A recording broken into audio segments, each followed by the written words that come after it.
we have the worst defense in the NBA. That's the bottom line. It's embarrassing how we go out there and attempt to defend every night.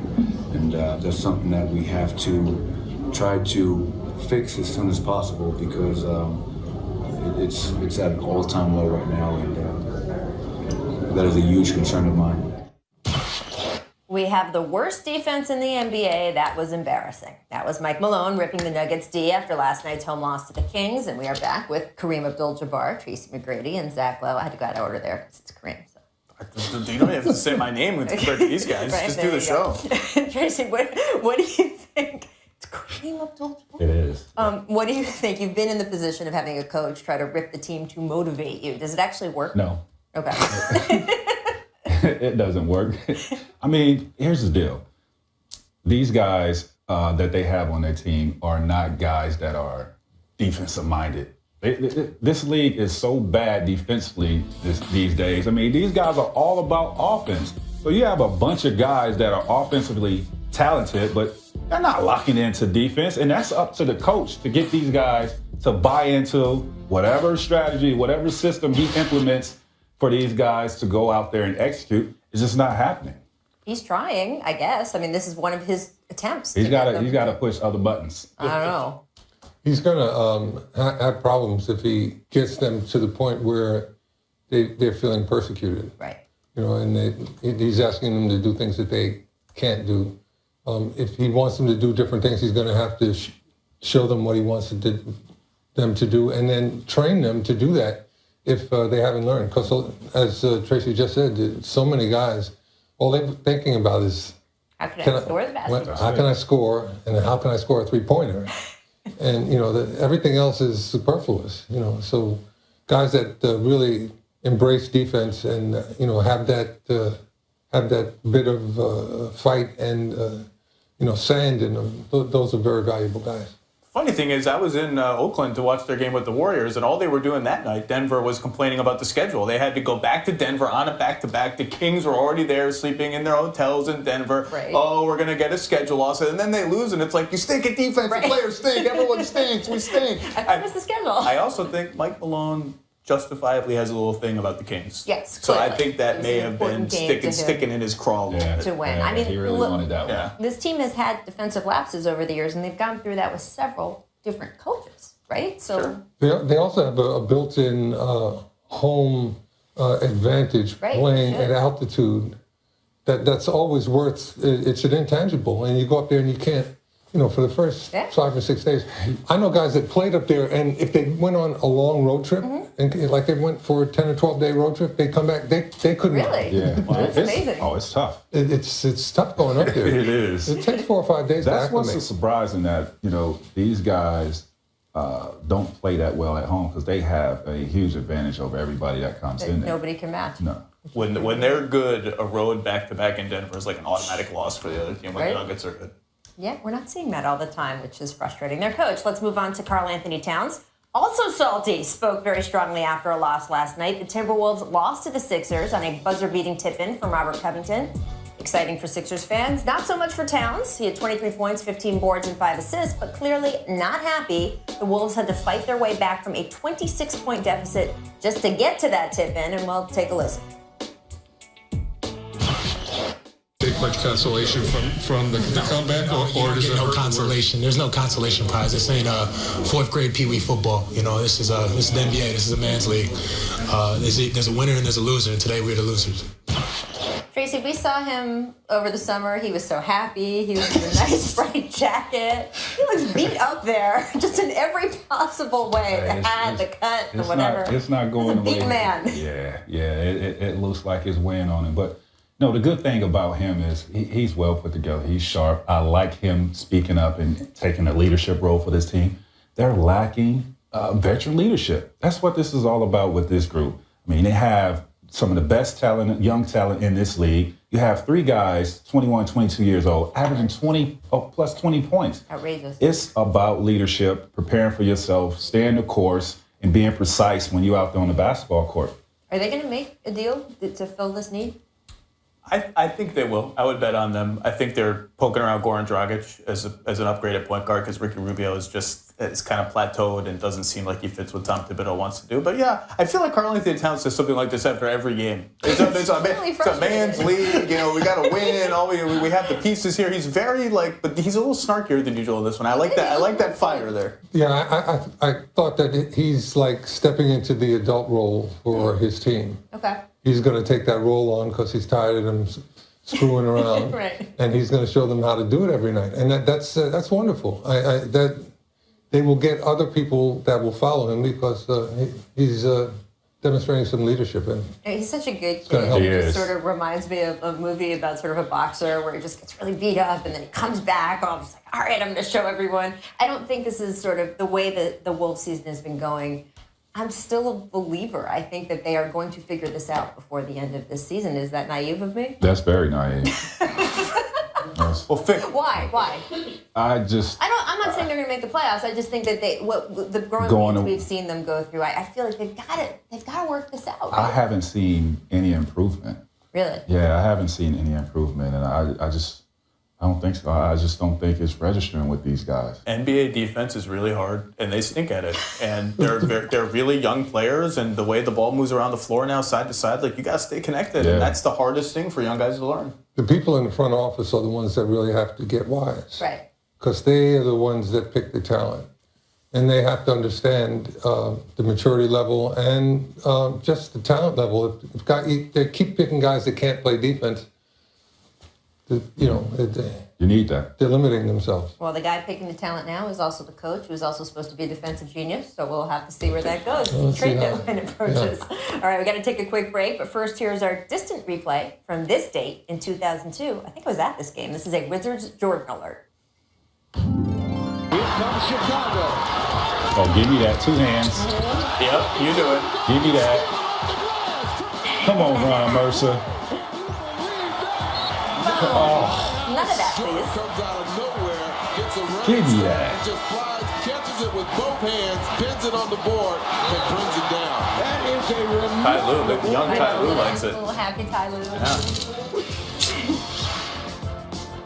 This is because at the Garden last night, there were a few audible cheers for Utah forward Gordon Hayward during the introductions. Hey, maybe the Celtics faithful really like Hayward's hair. More likely, they're aware that Hayward is set to become a free agent this summer. He, of course, used to play for Boston coach Brad Stevens when the two were at Butler, and his name has been mentioned as a possible target for Boston GM Danny Ainge. This is not the first time Celtics fans have cheered for an opposing player who they would like to become one of their own. They gave an extremely friendly reception to Kevin Durant last year. But last night, well, it set Crowder off. He played angry, scoring 21 points on 6 of 8 shooting. Later, he said, quote, "I heard the cheering before the game. I didn't like that at all. I thought that was a sign of disrespect to me from the fans." And then, just in case somebody missed the message, he also took to Twitter. First came this tweet. "Home fans cheering for the opposing players now. Aw, man, shaking my head." I read that in capital letters. I thought that was pretty good there. When one fan wrote him back saying, "Hey, welcome to Boston, love it or leave it," he replied back, "I have no problem leaving it." He also retweeted another fan who told him to come back to Dallas, the team that drafted him. And he also started following on Twitter the Orlando Magic, a team that's tried to trade for him in the past. Now, by this morning, Crowder had erased a couple of those tweets, but he did leave up the original one. And look, Crowder has every right to be angry over anything he wants to be angry about. There is a grand tradition in the NBA of players taking very small slights, blowing them up to red alert levels to use them as motivation. And let's not forget that Crowder is someone who had to fight his way to being a starter in the first place, and if Hayward ever did come to Boston, it's Crowder's job he'd likely take. All that being said, once Crowder got to the Twitter stage of his evening, that's where it got to be too much for me. There's a difference between being motivated and throwing a temper tantrum, and that's exactly what it looked like. Let's not pretend the fans involved here insulted Crowder's mama. They want good players to come to their team, and if Crowder thinks he's better than anyone else the Celtics could get, his best recourse is just to keep showing that on the floor, not start attacking fans with his keyboard. So, guys, that's how I felt reading all of that stuff. Kareem, how did you feel? I think that the players really should leave the fans alone for the most part, because you never know what you're going to get out there. Anybody can come and sit in the stands. Can't win that battle. Yeah, that's right. So you should have a little bit of wisdom there and just keep your distance and just say the things that you can safely deal with and handle if they become an issue. Here's the deal, guys. Leave it to me, all right? Let's just be honest. Okay. There's some history with Hayward and Stevenson, right? Yeah. Crowder is not a better player than Hayward. So, with that being said, I will cheer for him too because I will want the better player Were to you come at the and play Garden for my last team. night? Was that you? No, it wasn't. All right. But Hayward is a better player than Crowder.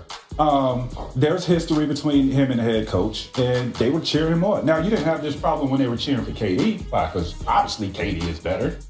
Hayward is a better player too. I'm sorry. Don't take it to social media because you will never win that battle with the fans. At the same time, though, if you were him, wouldn't you? These guys have egos. Like it would have gotten to me a little bit, right? Like it would have gotten to you a little bit. Well, you were too good for this whole discussion, but you know what I mean. If you were him, it would have gotten you a little bit. I get that, but know when to fight your battles, though. This is not a battle you can't win this battle, especially when you're taking it to social media to go at Start fans. arguing with fans. Yeah, you can't win that. Just listen. If that's what motivated you to win 21, score 21 points, do that on a consistent basis. Then we won't be having this discussion. Also, they could play together. It doesn't have to be like one or the other. They could play together. They're both good, versatile wings. They could be on the floor together for a lot of minutes. It doesn't have to be either or. Yes. The fans are always fantasizing though about how we can get a better team and Right. how we can do this, and they're always playing God with the manipulation of personnel. Right. So you just have to understand that and stay away from it. I just have a problem because when KD came to town, It was fine. It was fine. And then Hayward comes to town, they cheer for him. You got a problem with that. That's what I have a problem If you have a problem because you think fans are disloyal to you, don't start being disloyal to the franchise by starting following other teams on Twitter to make a point or saying I should go back. Anyway, probably not the best decision. And his coach, Brad Stevenson, did have a discussion with him this morning about it. So apparently he feels the same way. All right, let's talk about another team in the East. Guess who made the cover of Sports Illustrated this week? Yep, Giannis Antetokounmpo got the Lee Jenkins treatment, and there is a bunch of great quotes in the story. One that stuck out, though, was Giannis saying he could be in Milwaukee 20 years, and then also, quote, to make the next step, I've learned you need a little cockiness inside you. I can be a little cocky, he said. I've definitely become more serious. I have a franchise on my shoulders. Tracy, how far do you think Giannis can carry the Bucks? Because we know, obviously, he is their franchise player right now. He's talking about 20 years. Is this a franchise-defining player? He is a franchise player, no doubt about that. This kid is next. I mean, he has unbelievable talent. He reminds me a little bit of KD and Westbrook a little bit, with his explosiveness, as Westbrook, and just his length and being able to maneuver like KD. Now, if he develops a jumper, he's going to be scary. But as great as he is at this point, being 22 years old, it doesn't matter. What he has behind him has to improve. I mean, he could be as good as he can and, being one of the top players in the league. If you don't have no dogs behind you, it's going to be very tough for him to take Milwaukee to that next level. Shots fired at Jabari Parker. No. Not Jabari. It takes more than just him and Jabari Parker. There's no shots. Jabari is definitely up and coming. And he's been happy in Milwaukee up until then, coming from where he came from and all the different elements. And he talks about that a lot in the Sports Illustrated story, which is excellent. But Kareem, you were in Milwaukee, and after a while you felt like, you know what? I need to leave this place. And your situation was a little bit different. But it was a lot different. But different time and obviously different things going on with you. But it is comparable only in that it is a very particular market. Yeah, it is. But, they're building, and the fans in Wisconsin are unbelievable. I mean, I've had experiences there with the fans. I'm still having experiences with Bucks fans because you keep running into them all over the place, and they tell me about games they watched back in the 70s. It's incredible. Yeah. I mean, he's getting such a great reception there. And it's funny, Bucks fans have been sort of a little bit at his back. They're like, the national media doesn't talk about Giannis as much. We've talked about him every single day this week on the show. He's on the cover of SI now. He is getting his now due, I think, in the NBA, right? You forget the media hates everything. I know, I will say this. We spent the entire summer offseason. Who is the next generational superstar in the NBA? Is it Karl Anthony Towns? Is it Anthony Davis? Is it maybe Kristaps Porzingis? It's this guy. Yes. He is going to be the best player out of all those guys, and partly because if you're a big guy, you can speak to this in the modern game. It's like you need someone to pass you the ball. It's harder to get into the post today than it was when you played. Like Giannis doesn't need that. He's going to have the ball in his hands right from the start. But the thing I like about him is the way he finds people that are wide. They don't even know they're open. He finds them and gets them the ball. Lajwan's is his biggest fan. He's Nigerian, and Lajwan's his biggest fan. He said, "Kareem, you heard of Antetokounmpo?"